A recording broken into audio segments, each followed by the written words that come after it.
உப்புமா வைக்கலான்னு இருக்கேன். போய் ரவை மட்டும் வாங்கிட்டு வந்துருங்க. ரவை வாங்கிட்டு ஆமா ப்ளீஸ் போயிட்டு வாங்க. போயிட்டு வாங்க, டக்குன்னு வந்துருங்க. தண்ணியை ஊத்தி வச்சுட்டேன். இந்தாமா. டபுள் ரோஸ்டடா? Roasted, double roasted. Double roasted தானே? தெரியுமா? வாசிப்பீங்களா? பிராண்டட் நான் பார்த்தேன். சரி ஓகே. வெங்காயம் மறந்துட்டேங்க. கடுகு மறந்துட்டேங்க.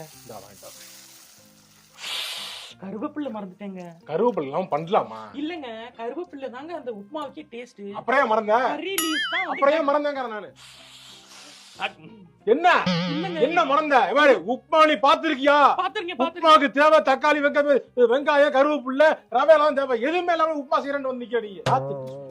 என்ன இருக்குன்னு பாத்துட்டு இருக்கு இது இல்ல எல்லாமே லிஸ்ட் போட்டு நான் பண்ணி தந்தறேன். வாட்ஸ்அப்ல கூட நான் அனுப்புறேன். நான் பார்த்து கடையில வாட்ஸ்அப்ல பார்த்துட்டு நான் வாங்கிட்டேன். வாங்கியாச்சு, போதும். இல்ல வாங்கியாச்சு.